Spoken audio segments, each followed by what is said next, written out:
নমস্কার, স্কাই 18 বাংলা নিউজে আপনাদের সবাইকে স্বাগত জানাই। আমি রাজশ্রী। এবারে দেখে নিচ্ছি আজকের বিস্তারিত সংবাদ। অবৈধভাবে সরকারি জমি দখলকারীদের বিরুদ্ধে উচ্ছেদ অভিযান অসম সরকারের, তা অতি সঠিক পদক্ষেপ।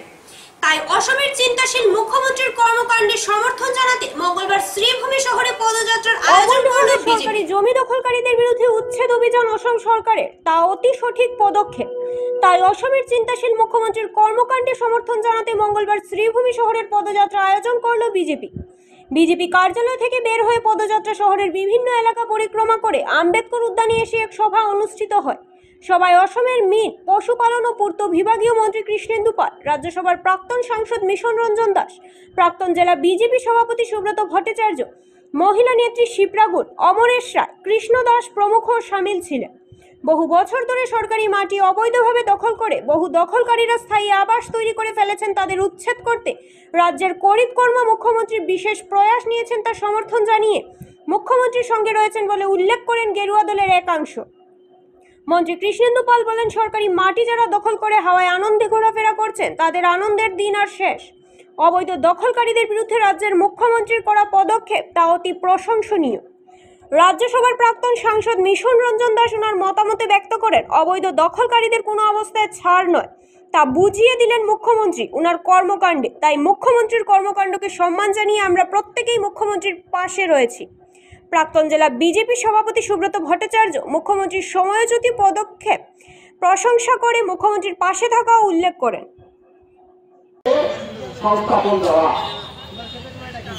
আজকে বিশেষ করে মাননীয় মুখ্যমন্ত্রী মহাশয় যে উদ্যোগ হাতে নিয়েছেন, এই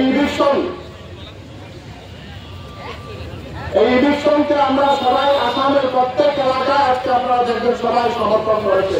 মুখ্যমন্ত্রীর উদ্যোগকে সবাই সমর্থন করেছে। আমরা সবাই খুব আনন্দিত যে মুখ্যমন্ত্রী যে উদ্যোগ হাতে নিয়েছেন, যে আমরা আগামী ১৬ বছর ধরে আসামে আমাদের ভবিষ্যৎ প্রজন্ম সুন্দরভাবে যাতে এখানে বসবাস করতে পারে, তার জন্য এই উদ্যোগ হাতে নিয়েছেন মাননীয় মুখ্যমন্ত্রী।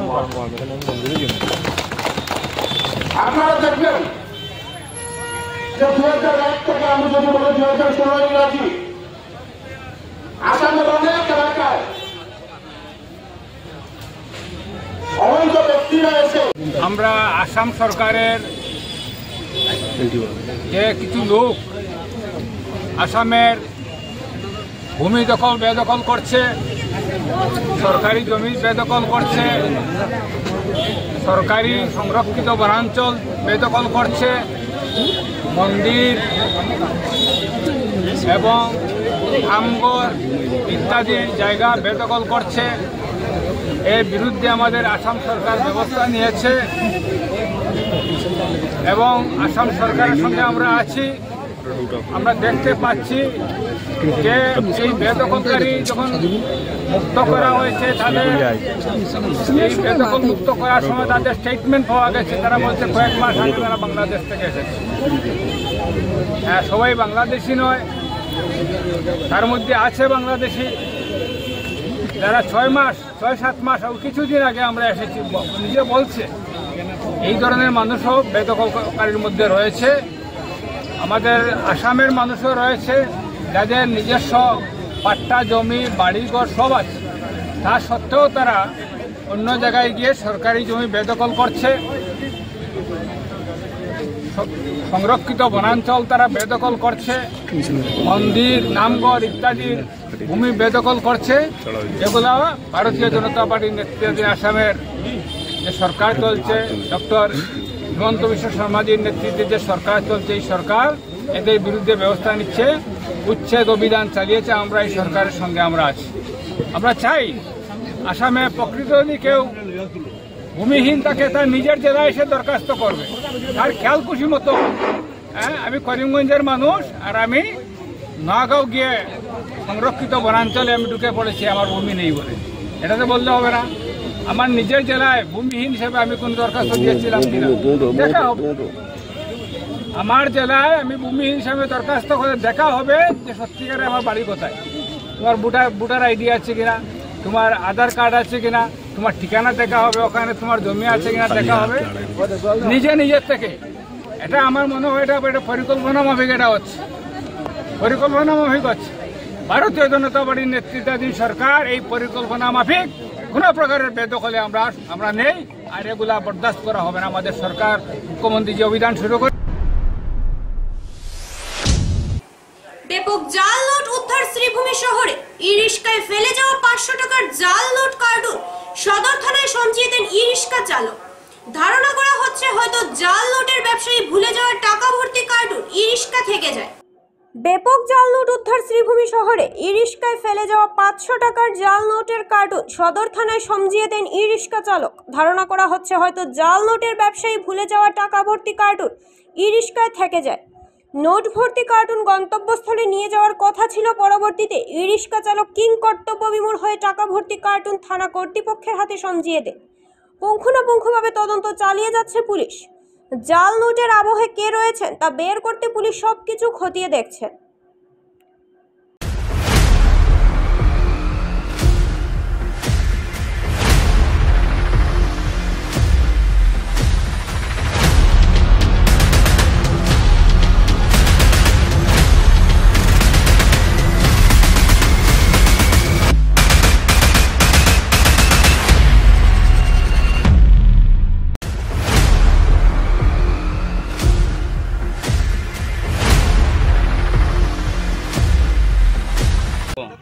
তুমি কই থেকে আইছো? ওই প্যাসেঞ্জার কই থেকে, তুমি কই থেকে আইছো লাস্ট? কি নাম তোমার? ভাষা? তুমি ধরা পড়ছে কোন জায়গা দাইয়া? হ্যাঁ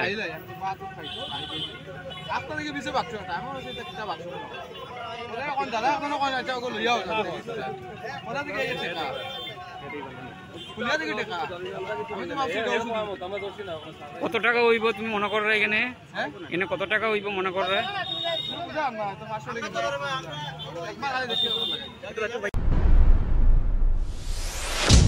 এবার সংবাদ শিরোনামে শিলচর মেডিল্যান্ড হাসপাতাল। চিকিৎসকের গাফিলতিতে মৃত্যুর অভিযোগ এনে ভাইরাল ভিডিওতে চাঞ্চল্য উপত্যকা জুড়ে। শিলচরের বেসরকারি মেডিল্যান্ড হাসপাতালে ঘটল এই চাঞ্চল্যকর ঘটনাটি। এবার সংবাদ শিরোনামে শিলচর মেডিল্যান্ড হাসপাতাল। চিকিৎসকের গাফিলতিতে মৃত্যুর অভিযোগ এনে ভাইরাল ভিডিওতে চাঞ্চল্য উপত্যকা জুড়ে। শিলচরের বেসরকারি মেডিল্যান্ড হাসপাতালে ঘটল চাঞ্চল্যকর এই ঘটনা। ত্রিপুরা থেকে আসা এক মহিলা রোগীকে নিয়ে চিকিৎসকের চরম গাফিলতির অভিযোগ উঠে এসেছে।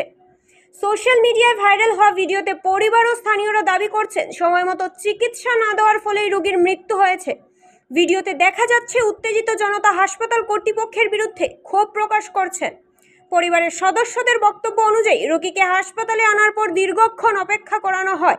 চিকিৎসকের উপস্থিতি না থাকায় অবশেষে মারা যান ওই মহিলা। এই ঘটনায় ক্ষুব্ধ পরিবার প্রশাসনের কাছে সুষ্ঠু তদন্ত ও দোষীদের শাস্তির দাবি জানিয়েছেন। প্রশাসনের কাছে আবেদন, এই ঘটনা যেন অন্য কারো জীবনে না ঘটে তাই দ্রুত তদন্ত করে দোষীদের বিরুদ্ধে ব্যবস্থা নেওয়ার আহ্বান জানিয়েছেন। দুষে তার আজকে গোটা গেল আর কি পৃথিবী ছাড়িয়ে।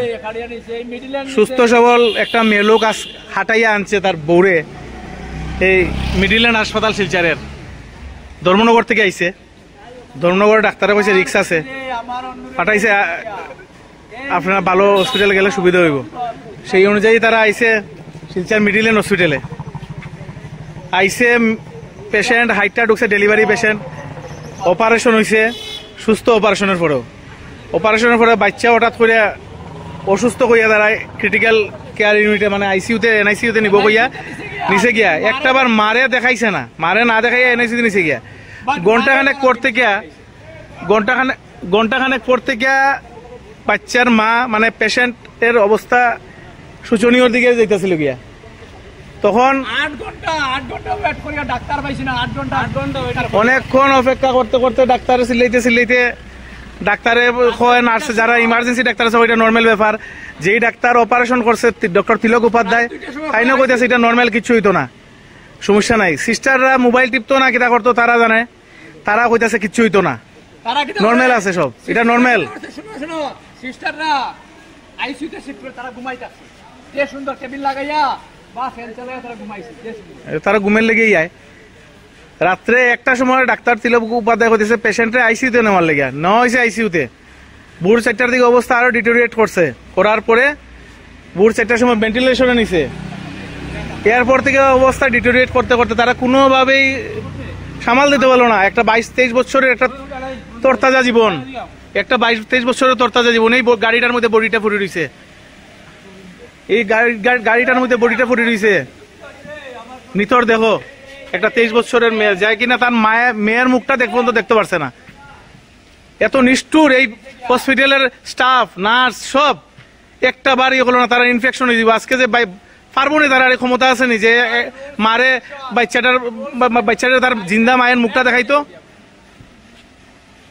তারা একটার পর একটা তারা গলতি করে যে বিভিন্ন পেশেন্টের লোকে তারা বিভিন্নভাবে বিভিন্ন সময় করে এইরকম তারা তারার ইতিহাস অনেক আছে, আমার ফ্যামিলিগত অনেক ইতিহাস আছে। এইখানে ডাক্তারের সুবিধাজনক না একজনও। ডক্টর তিলক Upadhyay, doctor M R Majumdar. আমাদের অবজারভেশন থাকবে এনআইসিউতে, বাট তার কাছে 30 মিনিটসেরও টাইম নাই বেবিটারে মার মুখটা দেখানো যাবে। রাত্রে 9টা থেকে আমার স্ত্রীর সমস্যা সৃষ্টি হয় আফটার ডেলিভারি। আমি ওদেরকে জিজ্ঞেস করি, নার্সকে জিজ্ঞেস করি, ওরা বলে এটা নর্মাল। ডাক্তারকে ফোন করে, ডাক্তার বলে নর্মাল। তার কিছুক্ষণ পরে আমি যখন বললাম আবার, তখন তারা ইমার্জেন্সি ডাক্তারকে নিয়ে এলো। যে ইমার্জেন্সি ডাক্তারের একটা টেলিস্কোপ নেই, ও শ্বাস পালাতে পারছে না, বুকে একবার দেখলো না, হার্টবিট বলে ওটা নর্মাল, ঠিক হয়ে যাবে। এতে করতে করতে রাত্র 12টা বাজলো। 12টার পরে কি হলো, আমার রোগীর অবস্থা ক্রিটিক্যাল হয়ে গেল, শ্বাস নিতে পারছে না। আমি তখন ওদেরকে ধমকি দিলাম যে তোমরা কি ফাজলামি করছো আমার সঙ্গে, তোকে ডাক্তার ডাকবে না তোমরা এখন মোবাইল দেখার জন্য এসছো। নার্সের মোবাইল দেখে সময় পেলে তারা একটু ভিডিও কল করে মোবাইলে। রাত্র 1টার সময় ডক্টর তিলক উপাধ্যায়কে ফোন করা হলো। উনি বললেন পেশেন্টকে জেনারেল থেকে আইসিইউতে শিফট করতে হবে। আইসিইউতে নিল আমার পেশেন্ট। আমি আধা ঘন্টা পরে আইসিইউতে গেলাম, দেখলাম আমার পেশেন্ট ঠিক আছে, আমার সঙ্গে কথা বলল। কিন্তু রাত্র 4টার সময় আমাকে ডেকে বলল ওকে ডাবল অক্সিজেনের ব্যবস্থা করতে হবে, সিঙ্গেলে হবে না। তখন ও আমার হাত ধরে টানছে, বলছে তুমি আমার পাশে থাও, কথা বলতে পারছে না। তখন বললো আমরা ডাবল।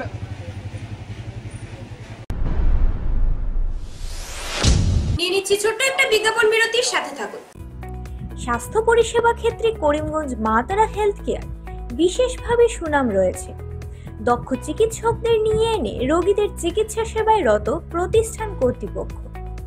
চিকিৎসা সেবায় যারা থাকেন তাদের মধ্যে ডক্টর জি.কে. চক্রবর্তী, ফিজিশিয়ান ও chest specialist, doctor Ajay Deshmukh, medicine specialist ও cardiologist, doctor Anshuman Bhattacharya, MD skin specialist, cosmetic dermato surgeon doctor Tapas Pal, medicine specialist, doctor Sumit Deb, neuro surgeon, doctor A Z Ahmed Borbhuiya, medicine ও diabetologist, doctor Nazam Tapadar, oral ও dental surgeon, doctor Dipankar Das, medicine ও কার্ডিওলজিস্ট, ডক্টর সুমন বৈদ্য, শিশু বিশেষজ্ঞ, doctor Mostakim Ahmed Majumdar, nephrology ও kidney specialist, doctor উজ্জ্বল Gogoi, diabetes ও thyroid বিশেষজ্ঞ, doctor Ajay Deshmukh, হৃদরোগ বিশেষজ্ঞ, doctor Ahmed Saifuddin, অস্থিরোগ বিশেষজ্ঞ।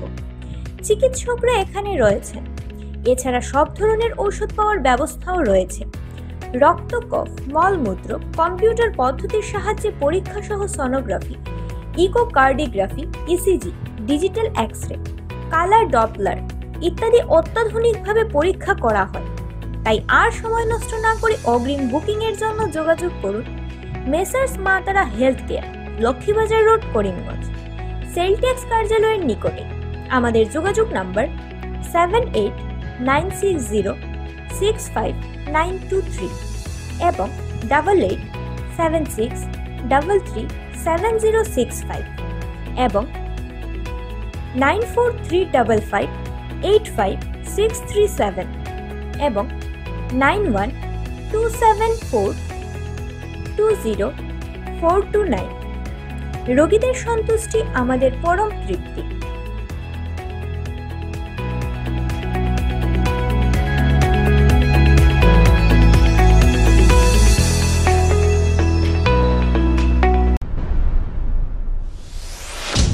জনগণের স্বস্তিতে খোলা হলো গ্যামন সেতু, বরাকবাসীর মুখে হাসি। যোগাযোগ ব্যবস্থায় নতুন দিগন্ত, দীর্ঘ প্রতীক্ষার অবসান। বরাক উপত্যকার অন্যতম গুরুত্বপূর্ণ গ্যামন সেতু অবশেষে মঙ্গলবার আনুষ্ঠানিকভাবে খুলে দেওয়া হলো সাধারণ মানুষের জন্য। জনগণের স্বস্তিতে খোলা হলো গ্যামন সেতু, বরাকবাসীর মুখে হাসি। যোগাযোগ ব্যবস্থায় নতুন দিগন্ত, দীর্ঘ প্রতীক্ষার অবসান। বরাক উপত্যকার অন্যতম গুরুত্বপূর্ণ গ্যামন সেতু অবশেষে মঙ্গলবার আনুষ্ঠানিকভাবে খুলে দেওয়া হলো সাধারণ মানুষের জন্য। দীর্ঘদিনের যান চলাচল বন্ধ থাকায় সে অচলাবস্থা তৈরি হয়েছিল, তা আজ অনেকটাই কাটল। স্বস্তির নিঃশ্বাস ফেলেছেন গোটা বরাকবাসী। এদিন ফিতা কেটে ও পূজার্চনার মাধ্যমে সেতুর শুভ উদ্বোধন করে বরাকের দুই সম্মানীয় মন্ত্রী কৌশিক রায় এবং কৃষ্ণেন্দু পাল। উপস্থিত ছিলেন কাছাড় জেলার জেলাশাসক মৃদুল যাদব, পুলিশ সুপার নোমাল মাহাতা এবং শাসক দলের রাজ্য, জেলা ও মণ্ডল স্তরের একাধিক নেতাকর্মী। এই সেতু বরাক উপত্যকা ছাড়াও ত্রিপুরা, মিজোরাম এবং দক্ষিণ মণিপুরের সঙ্গে যোগাযোগ রক্ষার একটি গুরুত্বপূর্ণ জীবনরেখা। সেতুটি খোলায় এখন জরুরি পণ্য পরিবহন এবং যাত্রী চলাচল অনেকটাই স্বাভাবিক হবে। বরাকের মানুষ বলেছেন, এই সেতু আমাদের শ্বাস প্রশ্বাসের মতো। এটা বন্ধ থাকার মানেই যেন জীবন আটকে যাওয়া। আজ সত্যিই স্বস্তি পেলাম। একটা মনের মধ্যে চিন্তা ছিল যে ট্রেনেও পাহাড় লাইনে মাঝে মধ্যে একটু গন্ডগোল হচ্ছে, অসুবিধা হচ্ছে, রাস্তায় হাফলং রোডের রাস্তায় ধস পড়ছে, আমাদের হয়তো আবার যদি বন্যা চলে আসে কি হয়।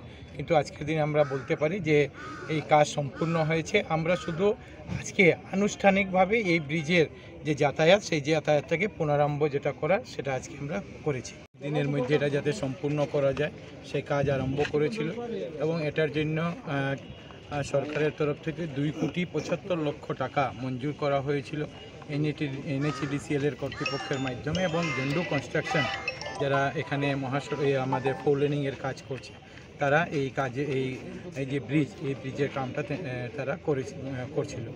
সঙ্গে সঙ্গে আমরা লক্ষ্য করেছি যে সময়ের মধ্যে 60 দিনের সময়সীমা ছিল, 55 দিনের মধ্যে NHEDCL কর্তৃপক্ষ এটাকে সম্পূর্ণ করতে পেরেছেন, তাদেরকে ধন্যবাদ জানাই। মাননীয় মুখ্যমন্ত্রী ডক্টর হিমন্ত বিশ্ব শর্মা মহাশয় প্রতিনিয়ত আমাদের সঙ্গে, প্রশাসনের সঙ্গে, NHEDCL কর্তৃপক্ষের সঙ্গে যোগাযোগ রাখি যাচ্ছিলেন যাতে খুব সঠিক সময়ের মধ্যে আমরা এটাকে সম্পূর্ণ করতে পারি। আপনারা জানেন যে এই ব্রিজ শুধু কাঠিগড়া বা 5 গ্রামের সংযোগ করার জন্য নয়, এই ব্রিজ বরাক উপত্যকার একটা লাইফলাইন, আর সঙ্গে বরাক উপত্যকার সঙ্গে সঙ্গে মিজোরাম, ত্রিপুরা এবং মণিপুরের একটা পার্ট এই ব্রিজের উপর নির্ভরশীল।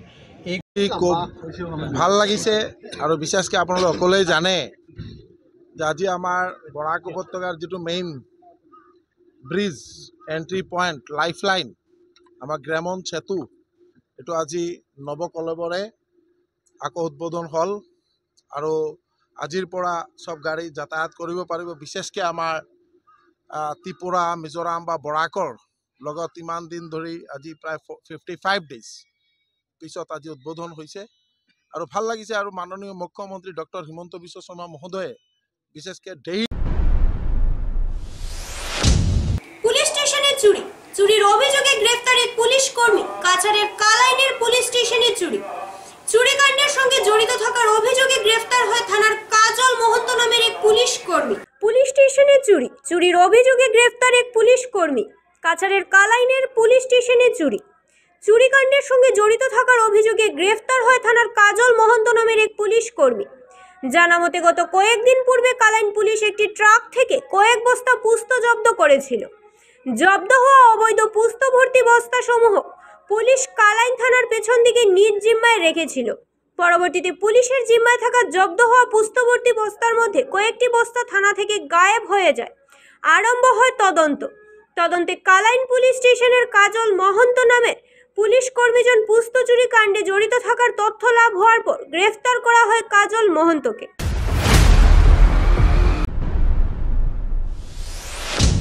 গত 17 জুন দুটি ডাম্পার পার হওয়ার সময় নদীতে ভেঙে পড়েছিল শিলচর কালাই সংযোগী পথের হারাং নদীর উপরে থাকা পাকা সেতুটি। গত 17 জুন দুটি ডাম্পার পার হওয়ার সময় নদীতে ভেঙে পড়েছিল শিলচর কালাইন সংযোগী পথের হারাং নদীর উপরে থাকা পাকা সেতু। সেতু ভেঙে যাওয়ার পর ব্যাহত হয়ে পড়েছিল পথচারীর যাতায়াত ব্যবস্থা। মন্ত্রী কৌশিক রায়ের তৎপরতায় নদীর উপরে নতুন সেতু নির্মাণের কাজ আরম্ভ হয়। পরবর্তীতে নির্মাণের কাজ আরম্ভ হওয়ার দুদিন না হতেই সেতু নির্মাণের বিভিন্ন সামগ্রী চুরি করে নিয়ে যায়। সেতু নির্মাণে ব্যবহৃত জ্যাক সহ বিভিন্ন গুরুত্বপূর্ণ সামগ্রী চোরের দল চুরি করে নিয়ে যাওয়ায় নির্মাণ কার্যে ব্যাঘাত সৃষ্টি হয়।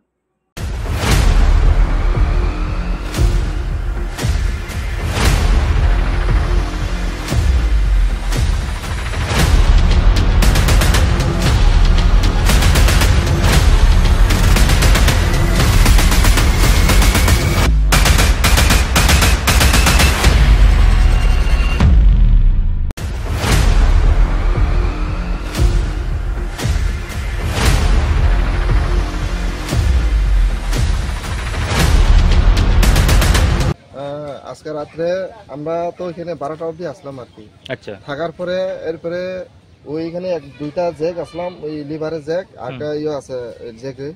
তো এইটি যদি মানে বাই চান্স যদি খুলে যাবে সবাই তো ব্রিজ বেগ হয়ে যাবে তো দুর্ঘটনা একটা কথাই হলো। তো এটার জন্য এখন আমরা তো এলাকার একটা সাহায্য চাইতেছি, মানে পুলিশের কোনো পুলিশের কইছিলাম, পুলিশ তো এখন অব্দি আসছে না। রাত্রে পুলিশ পাহারা চলে না? নাই নাই নাই, পুলিশ পাহারা চলে না। এটা এনএসএল কোম্পানিতে কাজ আর কি, ব্রিজ। তো চুরি হওয়ার পরে আপনি লোকাল পুলিশ ফাঁড়ি জানাইছিলেন? আমি গিয়েছি থানাতে, কি বলেছে? তাহলে বলেছে 10টার দিকে আসবো ওইখানে। এখানে আসে না। তো গতকালকে চুরি হয়েছে, গতকাল কি কি জিনিস আছিল? এখানে দুইটা লিভার আসলাম, একটা জ্যাক আসলাম। আচ্ছা, এই জায়গাতে আসলাম আর। তো আপনারা বুঝতে পারছেন রাত্রে বুঝতে পারছেন না সকালে বুঝতে পারছেন? সকালে। আচ্ছা, সকালে ঘুম উঠে দেখলাম আমরা। সকালে হইলে প্রতিদিনে সাইতে কি আছে নাকি এটা সকালে একটা ইয়ে করেন আর কি।